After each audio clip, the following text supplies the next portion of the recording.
যদি আমি রাসূলুল্লাহকে খাইতাম তাহলে হুজুরের খেদমত এরকম করতাম, জান দিয়ে দিতাম। সবসময় সে মনে মনে কল্পনা করে রাতের বেলায় স্বপ্নে দেখে একটা গাড়ি এসেছে আর একটা পোল সামনে ভাঙ্গা, ওই গাড়িটার মধ্যে রাসূলুল্লাহ সাল্লাল্লাহু আলাইহি ওয়াসাল্লাম।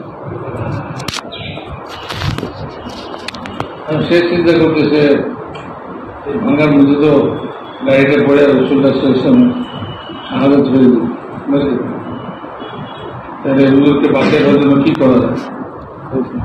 হুজুর ওপরে শুয়ে পড়তে হবে, তার উপর দিয়ে গাড়িটা চলে যাবে। সে চিন্তা করতেছে এরকম করলে তো মরিয়ে যাবে। 7 মাস চিন্তা করতে করতে দেখা যায় কয়েকজন মানুষ একটা পোলের উপরে শুয়ে পড়ছে, তার উপর দিয়ে গাড়িতে চলে গেছে। ওর ঘুম ভেঙে গেছে। ঘুম ভেঙে চিন্তা করতেছে আমি দিন ভরা কল্পনা করি আল্লাহ রসুলের জন্য জান দেব, যখন জান দিবার সময় হয় না আমি পারলাম না, আরেকজনে দিয়ে দিই, আমি কিছু দেখে গেলাম। আমাদের অবস্থা এরকম। তো ভাই আল্লাহ তাআলা বহুত বড় কাম দিচ্ছে। আপনারা সময় ফারিক করে আসছে, এখন জামানের সময় হয়ে আসছে, বেশি কিছু তো বলার সময় নাই। সূর্য আসলে কইলে ভালো হইতে হইতে আমরাও বুঝে গেছি। যাই হোক, প্রত্যেক আমলের শেষে 2টা কাম করতে হয়। একটা হল ইস্তেগফার। ইস্তেগফার মানে হল আল্লাহর কাছে মাফ চাওয়া। আল্লাহ যে কামটা আমি করছি এটা যথাযথ করতে পারি না, ভুল ত্রুটি হয়েছে, সেজন্য মাফ চাই। আবু বকর সিদ্দিক রাদিয়াল্লাহু তাআলা হুজুর কাছে বললেন, ইয়া রাসূলুল্লাহ আমার একটা দোয়া শিখিয়ে দিন। হুজুর বললেন, নামাজের পরে নামাজ শেষ করে তাহিয়াত পড়ে দুরূদ শরীফ পড়ে সালাম ফিরানোর আগে তুমি এই দোয়াটা পড়বা, আল্লাহুম্মা ইন্নী যালামতু নাফসি যুলমান কাসীরা ওয়া লা ইয়াগফিরুয যুনুবা ইল্লা আনতা ফাগফির লি ওয়ারহামনি। তো এই যে দোয়াটা, দোয়া করাটাই কি মাফ চাওয়া। তাহলে আমি আমার উপর জুলুম করছি। আরে হযরত আবু বকরের নামাজ সারা দুনিয়ার সমস্ত মুসলমানের নামাজের চেয়ে উত্তম। ওনাকে এই দোয়া পড়তে করছি, উনি নামাজের পরে এই দোয়া পড়তেছেন, আল্লাহ আমি আমার নফসের উপরে জুলুম করছি। অর্থাৎ নামাজের যেরকম নামাজ পড়া দরকার ছিল সেরকম নামাজ পড়তে পারে। আল্লাহ তাআলার শান অনুযায়ী কে নামাজ পড়তে পারে বলে? যিনি জমির আসমানের মালিক, তার হুকুম কে যথাযথ পুরো করতে পারে? ওই নামা এই জন্য আর আমলের শেষে ইস্তেগফার করা। আল্লাহ বন্ধুটি বোধ হয়েছে, যতখানি করা দরকার ছিল ওখানে করতে পারি নাই, এই কথা যেন একদম মনে না আসে যে আমি বোধ করছি সময় 1 মাসের সময় অতিরিক্ত দিচ্ছি, কম কি।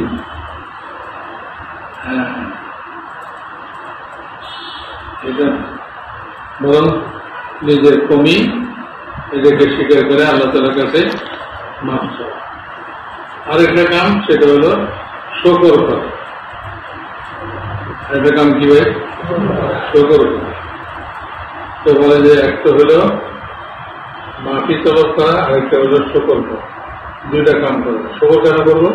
এই জন্য যে এইটুকু হয়েছে সেইটুকুও কি আল্লাহ পাকের তৌফিকে। আল্লাহ পাক তৌফিক না দিলে আমরা পারতাম কিছু পারে না। আরে মসজিদেও ঢুকতে পারে না, এক পাও দিলে মসজিদে ঢুকা যায়, কিন্তু সে মসজিদে ঢুকতে পারতেছে না। আমরা তৌফিক একজন একটা কুড়ি ধরেছে, কুড়ি আসলে নামাজ চলতে চলতে হঠাৎ আজান হয়েছে, কুড়ি খাওয়াই গেছে। আমি এক জায়গায় কেন? ওই যে আল্লাহ ডাকছে, আল্লাহর ডাকে সাড়া না দিয়ে আমি আর এক কদম আগে দিতে পারবো না। তো যে বেটা মানি সে কাজে খুব ভালো মানুষ, তো নামাজি মানুষ। আপনারা নামাজি মানুষ দেখে পছন্দ করেন না?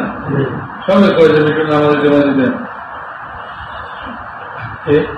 আমার একটা কামের দরকার, নামাজি মানুষ হলে ভালো হয়, দিনদার মানুষ হলে ভালো হয়। একজনের মেয়ে বিয়ে দিব, আরেকজনকে বলছে ভাই এটা দিনদার ছেলে দরকার। কি দরকার? দিনদার ছেলে দরকার, আপনি একটু খুঁজে দেন তো। সে কদিন বাদে এক লোক রয়ে গেছে, চাপ্পা দাড়ি, মাথায় পাগড়ি, লম্বা জুব্বা, দিনদার পেয়েছে না? হচ্ছে বড় দিনদার আর কি হবে? তো দিনদার দেখে রয়েছে, দেখে কি কয় দিনদার তো করেছিলাম ঠিক, এত দিনদার করে নিয়ে চাপ্পা দাড়ি, মাথায় পাগড়ি, এত দিনদার, কোন রকম হইলে দিনদার হইলে দেখেন। কিন্তু আমার ঘরে মেয়ে ছেলে আছে, হ্যাঁ বিয়ে দেওয়ানের লাইক মেয়ে আছে, দিনদার টোকে দিলেন, বুঝছেন? আবার দিনদার বলতে দাঁড়িয়ে রেখে ঘাবড়াই দেন না, দিনদার কইছে দেখে কি একবারে এরকম আনবেন নাকি? নামাজ সমাজ একটু পরে দাড়ি কাটে, অসুবিধা নেই, নামাজ পড়লে এরকম দিনদার চাই। ওই কুলির দিনদার নামাজি ওই বেটার একটু ভক্তি, কুলিয়ে কয় যে আপনি অপেক্ষা করতে পারেন আমার জন্য, আমি নামাজ পড়া ছেড়ে যাবো, আর যদি আপনার মনে চায় আর কোনো খুলি দেবে, আমি যে দূর বয়ে আনছি এদের পয়সাও লাগবে না। মানে এটা করে মনে মনে চিন্তা করবে না, এটাতে নিতে হবে, ঠিক আছে নামাজ পড়ে তারপরে ভালো লোক, আচ্ছা ভালো লোক, সবাই ভালো লোক। আমাদের গুলোকে বলছেন যে ভালো লোক কোথায় তৈরি হয়? মসজিদে ভালো লোক তৈরি হয়, ব্যবহার হয় মসজিদের বাইরে। একটা গাড়ি নষ্ট হয়ে গেলে ঠিক হয় কোথায়? ওয়ার্কশপে, হ্যাঁ গ্যারেজে, ওয়ার্কশপে নিয়ে ঠিক করে। আর চালাই কোথায়? গ্যারেজের মধ্যে, রাস্তার মধ্যে। নষ্ট হয়ে গেলেও কি রাস্তার মধ্যে চালায় না? ব্রেক ফেল হয়ে গেছে, গাড়ি সব ঠিক আছে,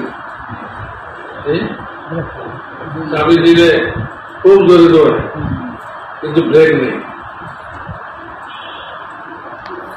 একটা জিনিস নষ্ট, তাতে কি কোন ব্রেক এরকম আছে যে ব্রেক নেই, যাতে কি হচ্ছে? বাকি সব তো ঠিক আছে, ব্রেক হয় রাস্তার মধ্যে। মানুষ নয় গাড়ি অ্যাক্সিডেন্ট করবো, কি হবে? ব্রেক ঠিক না হলে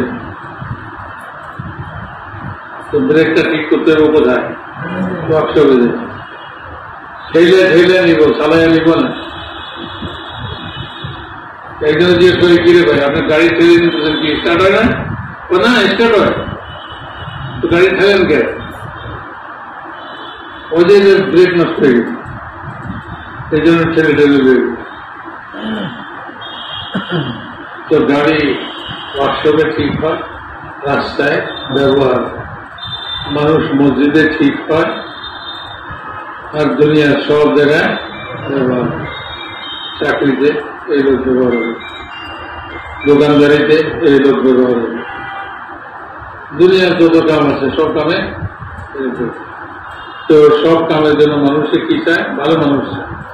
ভালো মানুষের তাই বলতো মসজিদে আইতে চায়। তো নষ্ট মানুষের দোকানে বসেছে,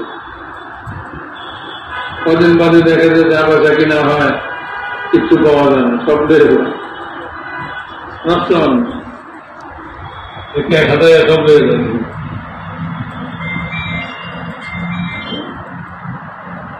তো ওই লোক মসজিদের ভিতরে ঢুকছে, কাছে ঠিক আছে যাও, নামাজ পড়ে আমি অপেক্ষা করবো তোমাদের। সামান টামান লইয়া মসজিদের বাইরে সে অপেক্ষা করবে। কুলি মসজিদের ভিতরে ঢুকছে, নামাজ শেষ হয়ে গেছে, সব মানুষ গেছে না, কুলি বাইরে। এই যে মহাজালা, এতদিন দাঁড়িয়ে চাইছি ছাপ্পা দাঁড়িয়েবেলা নামাজ পড়ে পর সব মানুষ বেরিয়ে গেছে, তুই কি কর? তুই বুঝলেন নাই কথা না? বিরক্ত হইতেছে আমার। আগে একটু ভালো মনে করছিল, এখন বিরক্তি। অনেকক্ষণ পরে সে বেরিয়ে বিরক্তি সীমা বিরক্ত হয়ে ঘুরতেছে। হ্যাঁ, সব মানুষ বের হয়ে গেল, তোরে কেডা আটকায় মসজিদের দিকে, তোরে মসজিদে ধরে রাখলো, সব বেরিয়ে গেছে, তুই কেন মসজিদে দেরি করলি? বলিয়ে জবাব দেয় করে, এই মসজিদের মালিক যিনি আপনারে মসজিদের দুয়ারে বাইরে খাড়া করে রাখছে, ভিতরে ঢুকতে দেয় না। আমি ভিতরে ঢুকছি পরে আমাদের ধরে রাখছে, বেরিতে দেয়।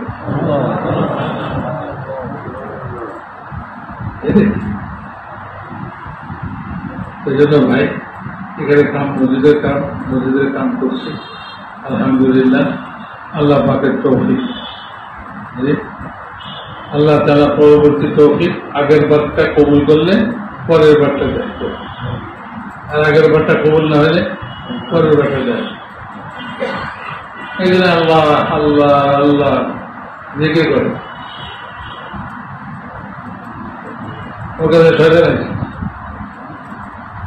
আশা করে এই তুই যে আল্লাহরে এত ডাকো, আল্লাহ কি কোনোদিন জবাব দিছে করে? হ্যাঁ, ডাক দিলে জবাব দেয় না। তুমি যে এত আল্লাহরে ডাকো, আল্লাহ আল্লাহ আল্লাহ, আল্লাহ কোনোদিন তোমার জবাব দিচ্ছে? এই চিন্তা করি কাচ্চা লোকের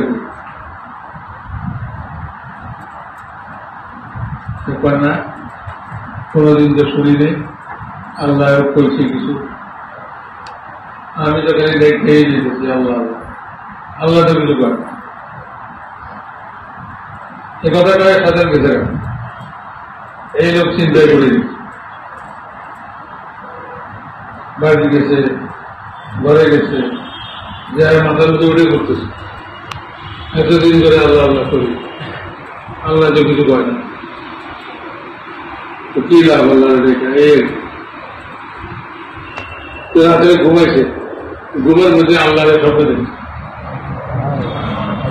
আল্লাহ জিজ্ঞাসা করে, হ্যাঁ বান্দা, তুমি যে আমারে ডাকো, আমি যে জবাব দিই, তুমি শুনো না? না, আমি তো কোনোদিন শুনিনি। আমি কবে দিলেন জবাব? আমি তো খালি ডাকি, আপনি তো কিছু বলেন যে আমি তো শুনি। তো আল্লাহ তারা কয় যে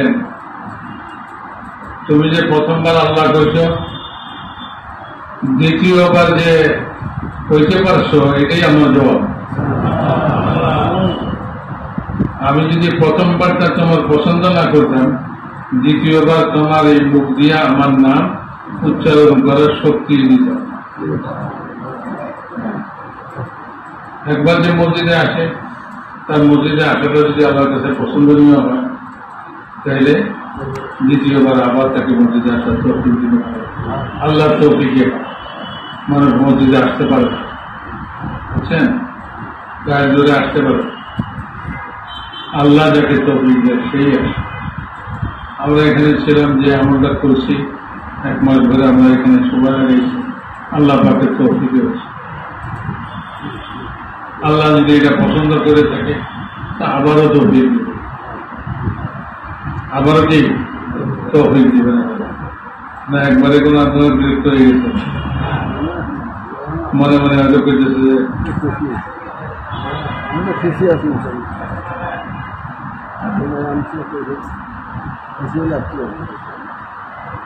এটাই আলামত যে আল্লাহর কাছে পছন্দ হয়েছে, আগ্রহ পিছনে পয়দা হয়েছে মসজিদে আসে। মসজিদে থাকলাম যে মসজিদে থাকার কিছু আদব আছে, আদবগুলি খেয়াল রাখতে হয়, তাইলে আল্লাহর কাছে মসজিদে আসাটা পছন্দনীয়। মসজিদে ডান পাও দিয়ে ঘুরতে হয়, দোয়া করতে হয়। কি দোয়া করতে হবে?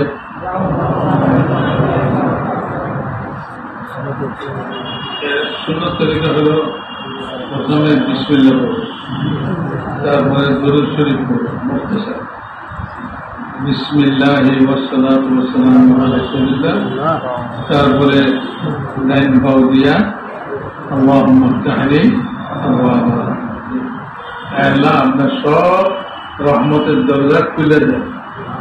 যতক্ষণ থাকবো ততক্ষণ আল্লাহ রহমতের দরজা তার জন্য করবে।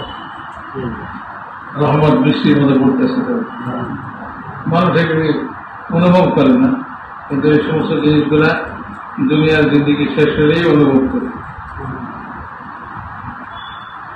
মসজিদের যে রহমত সে পাইছে এটা মৌতের পরে দিচ্ছে। মানুষ রুজি সন্ধানের জন্য মসজিদ থেকে বাইরে হয়, তো মসজিদ থেকে বাইরে হওয়ার সময় তো দোয়া এমন শিখাইছে যাতে আমি রুজি হাসিল করতে পারি। কি দোয়া পড়ি বাইরে হওয়ার সময়? মানে হলো রুজি, বদল মানে কি? তো আমি বাইরে হওয়ার সময় কি দোয়া করতেছি? আল্লাহ আপনার কাছে রুজি চাইতেছি। আল্লাহর কাছে কেউ রুজি চাইলে আল্লাহ কি তাকে রুজি দেবে না? মসজিদে ঢুকতে আর বাইরেতেই রুজির সমস্যার সমাধান হয়ে যায়। একিন নাই, সেজন্য আমরা পরেশান হই। একিন করলে তো এখানে রুজির সমস্যার সমাধান হয়ে গেছে।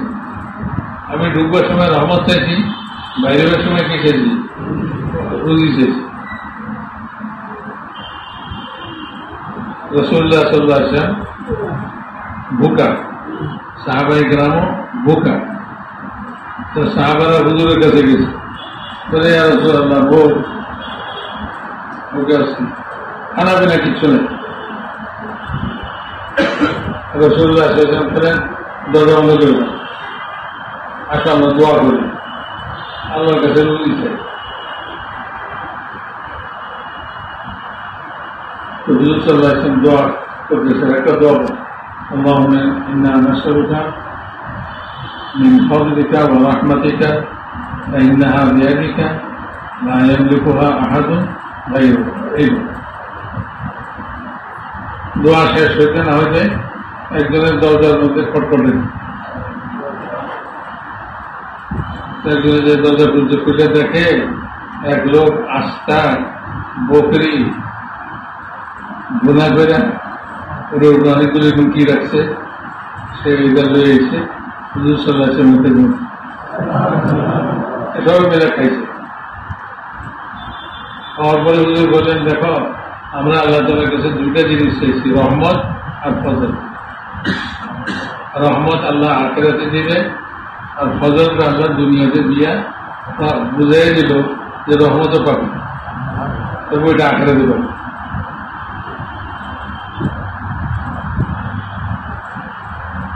তো ভাই, মসজিদে ঢুকার আদবের সঙ্গে যতবারই ঢুক আদবের সঙ্গে ঢুকাচ্ছে, বুঝছেন?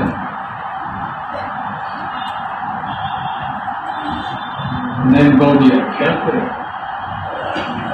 এনারা যে আইন আমার ঢুকে গেলাম, চিন্তাই করলাম যে কোন বাউডিয়া ঢুকছি, নেন বাউডিয়া মসজিদের ভিতরে দেয়া এটা কাফের নিয়ত করা, নাওয়াইতু সুন্নাতাল ইতিকাফ মা দুমতু, আমি যতক্ষণ মসজিদে আসি ততক্ষণ ইতিকাফ নিয়ত করলাম। আমাদের হানাফি মাযহাব অনুসারে এইভাবেও ইতিকাফ হতে পারে, ইতিকাফের সওয়াব পাওয়া যায়। 1 ঘন্টা থাকি, 2 ঘন্টা থাকি, যতক্ষণই থাকি ইতিকাফের সওয়াব।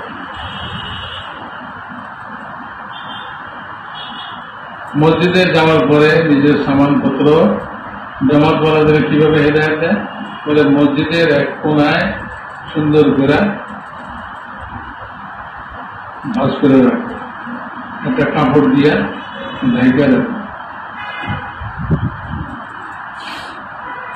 তো মসজিদে আমাদের এই কাঠের মসজিদেও এরকম ভাবেই রাখা উচিত, কিন্তু আমরা মনে করি এটা তো আমাদের মসজিদ, যেমনি খুশি এমনি রাখা। আমি 1 মাসের জন্য আইসি, 1 মাসের প্রত্যেক দিন কি বিছানা গোটা মনে 1 মাসের জন্য বিছানা বিছাই দিচ্ছি, এটা না। মুজাহিদ সর্বদা তৈরি, বিছানা কাটি বান্ধা তৈরি। এখনই যদি কোনো দিকে যেতে কয় আমি তৈরি, বিছানা কাটি নতুন করে বাঁধন লাগবে না, কাপড় চোপড় সব ভাঁজ করে রাখছে, সব সামান তৈরি রেডি আছে। যুদ্ধের ময়দানে ফৌজ সদা প্রস্তুত, যখনই হুকুম দিব, যেদিকে হুকুম দিব সেদিকে চলে যাবে। এটা একটা যুদ্ধের ময়দান। মসজিদের মধ্যে সামানপত্র এখন থেকে আপনারা নিয়োগ করেন, যায় আপনারা আপনাদের জমাত হিসাবে সামান একখানে দেওয়ালের সঙ্গে লাগায়, যাতে নামাজিদের নামাজ পড়তে কষ্ট না হয়, ওখানে ভাঁজ করে রেখে কাপড় দিয়ে ঢেকে দিন। যখন আরাম করার দরকার হয় তখন বের করে দিন, আবার আরাম শেষে বিছনা বাইন্দা ওখানে সামান পত্র একখানে করবো তো ভাই ইনশাআল্লাহ। একদিন আগে খেয়াল করি নেই, আর আমাদেরও আপনাদেরকে করতে একটু দেরি হয়ে গেছে। এখন থেকে যে কয়টা 1 দিন আছে 2 দিন আছে এইভাবে চলবে। আর মসজিদে রশি টানা কাপড় শুকানো এটাও ঠিক না, মসজিদের আদবের খেলা। তো রশি টানায় থাকলে ওটাও খুলে ফেলবো, কাপড় ঝুলানো থাকলে সেটাও খুলে। বাইরে আলহামদুলিল্লাহ এখানে আমাদের মসজিদের বাইরেও জায়গা আছে, কোনো জায়গায় কাপড় শুকিয়ে নিব, আর কাপড় শুকানোর পরে ভাঁজ করে এটাকে নিজের সামানের মধ্যে রাখবে, বাইরে ভাড়ায় রাখবে, ঝুলায় রাখবে। ঠিক আছে ভাই ইনশাআল্লাহ। মসজিদ পরিষ্কার করা বহুত বড় নেতৃত্ব। রাসূলুল্লাহ সাল্লাল্লাহু আলাইহি ওয়াসাল্লামের জামানায় এক বুড়ি আসছিল, সে মসজিদ ঝাড়ু দিত, মারা গেছে। হুজুর বললেন যে কি হলো, বুড়ি কই গেল? সাহাবায়ে কেরাম বললেন ইয়া রাসূলুল্লাহ মারা গেছে, আমরা দাফন করে দিচ্ছি। আহা, তোমরা আমাকে খবর দিলে না, আমি তার জানাজা শরীফ হইতাম। এত ফজিলত কেন? আমি যখন মেরাজে গেছিলাম তখন তার পায়ের আওয়াজ আমি আমার সামনে সামনে শুনতেছিলাম। বলেন মসজিদ পরিষ্কার করে, একটা খুঁটা উঠায় পরিষ্কার করে, সে একটু ছোট বাড়াইছে মসজিদের দেওয়ালে, আমি ওটা পরিষ্কার করি। কেউ জানে না গ্রাম থেকে আসছে, পানির পিক পালাইছে, এখানে একটা সাবান লাগাই আমি পানির পিকটা মুছে দেব। একজনে কাপড় ফালাইছে, একজনে কাগজ ফালাইছে, আমার সামনে পড়ছে, আমি ওইটা আমিও মসজিদ পরিষ্কার করলে আমাদের মধ্যে। মসজিদ হলো আল্লাহর দরবার, মসজিদ হলো কি ভাই আল্লাহ। আল্লাহ সব জায়গায় দেখে, মসজিদে যারা আছে তাদেরকে বিশেষভাবে দেখে, যারা মসজিদে যায় তাদেরকে বিশেষভাবে দেখে। তারা আল্লাহ তাআলার মেহমান। তারা কে? তাদের জন্য যতবার সে মসজিদে যায় ততবার আল্লাহ তাআলা বেহেশতে মেজবানি তৈরি করে, মেহমানি তৈরি করে। এগুলি সব জান্নাতে গেলে পাওয়া যাবে। যে খানার দস্তরখান থেকে উঠাই মুশকিল হবে, এক খানার দস্তরখানে বলে 40 বছর থেকে। এত মেহমানদারি যদি আল্লাহ দস্তরখান বিছায় রাখে, তাহলে একটা একটা করে খাইতে খাইতেও তো 1000 বছর পার হয়ে যাবে। আর ওখানে তো সময়ে কোনো হিসাব নেই, এই হিসাব সময় আল্লাহর দিকে দেখবে 40,000 বছর চোখের পলক পড়বে না, চেয়ে থাকবে, আর ওর কোনো খবরও থাকবে না। কি অবস্থা! ঈসা আলাইহিস সালাম একজনে দেখলো, যাইতেছিল কোনো দিকে, তা একজনে দেখছে মুখ খুলে করে আসমানের দিকে তাকাই, যাওয়ানোর সময় গেছে, আবার ফেরার সময় দেখা যাবে একই অবস্থা, কোনো লক্ষণ নেই। তুমি তো আল্লাহ নবী, আল্লাহকে জিজ্ঞেস করছো, আল্লাহ এই লোকটার কি ইচ্ছা, কি ঘটনা? আমার নবী, সে আমার কাছে আমার মহব্বত চাইছে, আমি আমার মহব্বতের কিঞ্চিত পরিমাণ তাকে দিচ্ছি, তাতেই তার অবস্থা এরকম। একটু বেশি দিলে কি অবস্থা হয়ে যাবে? জান্নাতের মধ্যে আল্লাহ দিকে চাইবে এরকম, চাই দেন জান্নাতের সব নিয়ামত ভুলে দেব। তো ভাই, মসজিদে থাকতে পারা বহুত বড় আল্লাহ তাআলার নিয়ামত। মসজিদে যেতে পারা, মসজিদের আদবের সঙ্গে মসজিদে থাকতে হবে, তা নাহলে আল্লাহ যদি নারাজ হয়ে যায়, তা আবার বাইরে যদি ঢুকতে না দেয়। এক বুজুর্গ আসলে সেজদা করলে আর মাথা উঠাইত না, মানুষ বিরক্তি মাথায় উঠে। একজন জিজ্ঞেস করছে, কি ব্যাপার হুজুর, আপনি সেজদা গেলে উঠেন না? তো ভাই, আমার ভয় লাগে, একবার উঠলে যদি আবার উঠতে না পারি। আল্লাহ বলা লোকদের এই শান, আমরা কোথায়? আমরা সামান্য চিন্তা দিয়া মনে করি যে বিরাট বুজুর্গ হয়ে গেছে, কিছুই হয়নি, কিছুই হয়নি। না আমরা আল্লাহকে মহব্বত করতে জানছি, না আল্লাহ রসুলকে মহব্বত করে শিখছি, না আল্লাহর সঙ্গে আদব কায়দা জানি। এই যে শরীয়তের হুকুম দিছে না, মসজিদে থাকে চাই মসজিদের বাইরে থাকে, সব জায়গায় শরীয়তের হুকুম আছে না। রাস্তায় হাঁটতে সময় আপনি নজর নিচে করে হাঁটবেন, এটা তো শরীয়তের হুকুম, ঠিক কিনা বলে? কষ্টদায়ক জিনিস থাকলে সেটা সরাই দেবেন,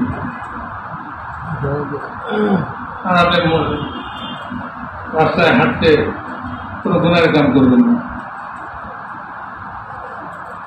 কেন? বাজারে গেলে সরগোল করবেন না, ঝগড়া করবেন না, রিক্সাওয়ালা লোকের ঝগড়া করবেন না। কি ভাই, আল্লাহ যদি আপনাকে একটু বেশি দিয়ে থাকে, রিক্সাওয়ালাকে একটু কম দিচ্ছে, তাই তো নাকি? রিক্সাওয়ালা যা ভাড়া চাইছে, হয়তো আপনার আন্দাজে একটু বেশি চাইছে, ঝগড়া করার কি আছে? আপনার পছন্দ হলে উঠেন, না হলে না। আর আপনি যদি নিয়োগ করেন যে ভাই গরিব মানুষকে একটু সাহায্য করবেন, এটাও তো আল্লাহর হুকুম আছে। কি বলে? যা বাড়াতে চাইছে তার একটু বেশি দিয়ে দিলেন, সরকার নিয়োগ করলেন, সরকার করা হয়ে গেল। এগুলি শরীয়তের যে হুকুম, মসজিদে থাকি চাই মসজিদের বাইরে থেকে, এসব হুকুম কি জানেন? সেটা হল আল্লাহকে আদব করা। যে মানুষটা দুনিয়াতে কিভাবে চলবে, আল্লাহ তো সারাক্ষণ তারা দেখতেছে, সারাক্ষণ দেখে। তো আদব করতে হবে না আল্লাহকে। যে আপনার মুরব্বী, আপনার পিতা, আপনার উস্তাদ আপনারা কোনো কাম লাগাই দিয়া উনি দাঁড়ায় দাঁড়ায় দেখে আপনি কেমনে কাম করেন। আপনি কি ওখানে কোনো বেয়াদবি করতে পারবেন? কামে ফাঁকি দিতে পারবেন? আপনি তো ওখানে আপনার উস্তাদকে, আপনার মুরব্বীকে খুশি করার জন্য সুন্দর করে কাম করবেন, ঠিক না? তো এরকম আল্লাহ ছেড়ে দিয়েছে, আর আমাদের কাছে যে হাঁটো রাস্তা দিয়ে দেখি কেমনে হাঁটো দিল। মসজিদে বসো, দেখি তুমি কেন্দ্রে বসো, তুমি বাইতুল খানায় যাও, আমি তো দেখতেছি, আচ্ছা তুমি কেমনে যাও দেখি, তুমি কি আমার আদব করো না আমার সঙ্গে বেয়াদবি করো? আল্লাহর সঙ্গে আদব হল শরীয়ত এবং সুন্নাত মোতাবেক মসজিদের বাইরে সব জায়গায় এইভাবে চলে।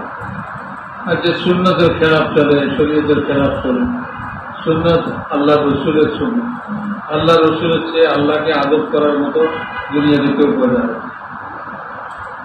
আল্লাহকে সবচেয়ে বেশি আদব করে।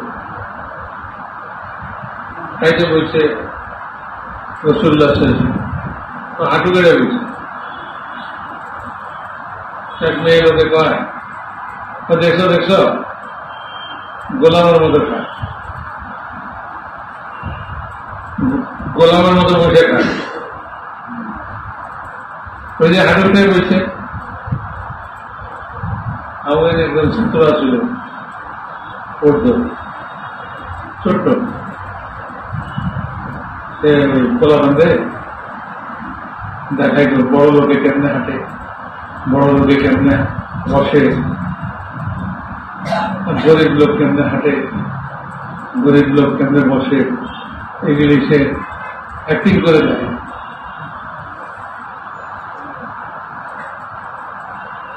আল্লাহ তো দেখে, রসুল্লাহ করেছে দেখো দেখো গোলামের মতো বসে গেল।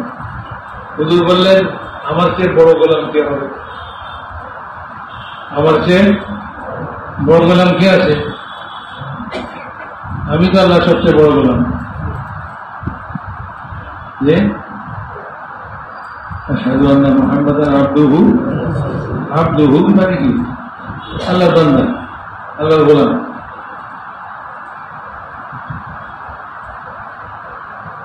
তো তাকে বললেন আসো তুমিও খাও আমাদের জন্য, আমি খাইতে পারি না, আমার মুখে দিয়ে দেন। একটা লোক মাথার মুখের মধ্যে দিয়ে দিন। ওই সময় পর্দার হুকুম এরকম ছিল না, পর্দার হুকুম পরে না দিয়েছে। হুজুরের লোকমা যখন হাতে তার মুখের মধ্যে গেছে, তার যে এমন শরম পয়দা হয়েছে, শরমে মাটির লোক দিয়ে এতক্ষণ তো বেসরমের মতন করেছিল, এবার সরম আয় করছে।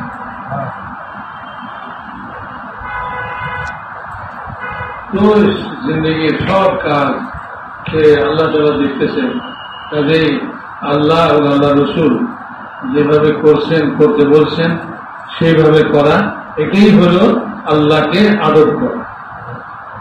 এটাই হল কি? এটার বিপরীত চলা মানে সে আল্লাহর সঙ্গে বেয়াদবি করছে। আল্লাহ দেখতেছে আর সে আল্লাহর সঙ্গে বেয়াদবি করছে। আল্লাহ তাআলা বহুত আলিম, ধৈর্যশীল।